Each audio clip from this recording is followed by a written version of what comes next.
It's natural for anyone trying something new to make mistakes and learn from those mistakes over time, and training is no different.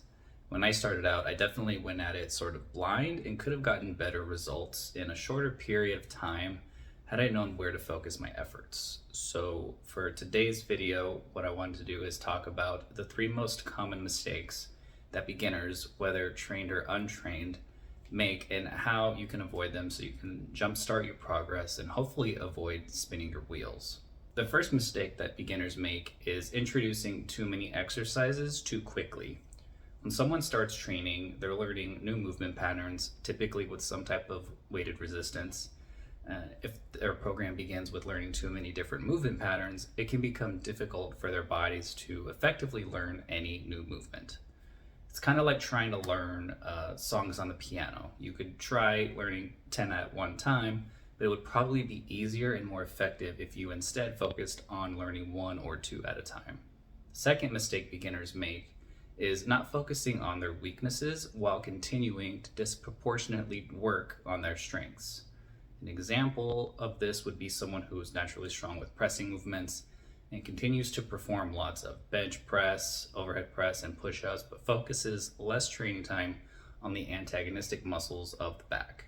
Another example, indirectly related to resistance training, is not taking inventory of the body's mobility and flexibility limitations.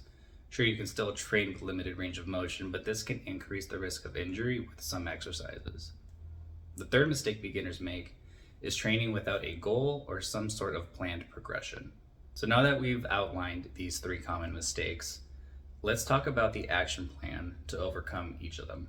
Mistake number one was introducing too many exercises into your routine. So what beginners should do when starting to train is introduce fundamental exercises and become proficient in them. Basic movements like squats, lunges, push-ups, pull-ups, and some type of hip hinge like a Romanian deadlift, for example, even overhead press should be the main focus of your routine.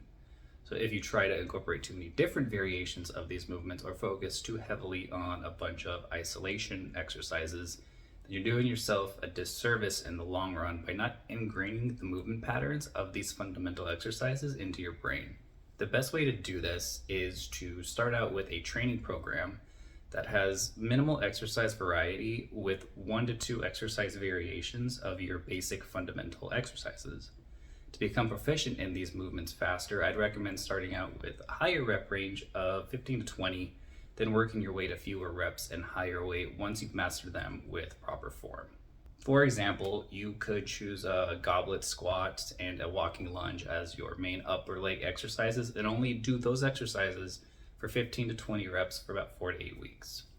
Once you've mastered these movements, you can then either introduce new exercises like couple variant split squat, or you can decide to up the load with these exercises for a lower rep range.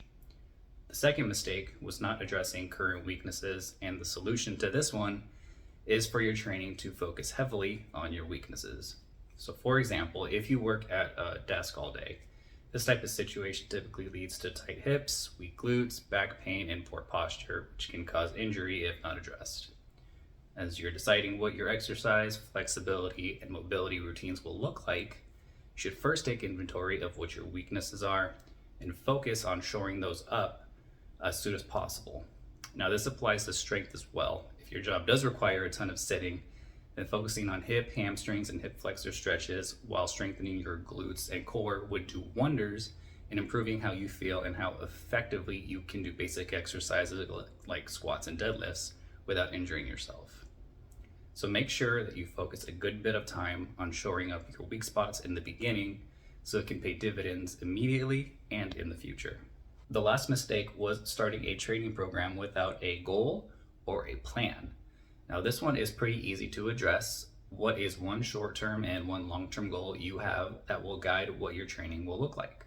Is it weight loss, hypertrophy, endurance, learning calisthenics, or getting strong in certain lifts? Whatever it is, write that goal down, track it consistently, and then set up your routine for how you're going to attain that goal. From here, you can go over how to periodize or plan your training in a way that best suits your enjoyment level and schedule.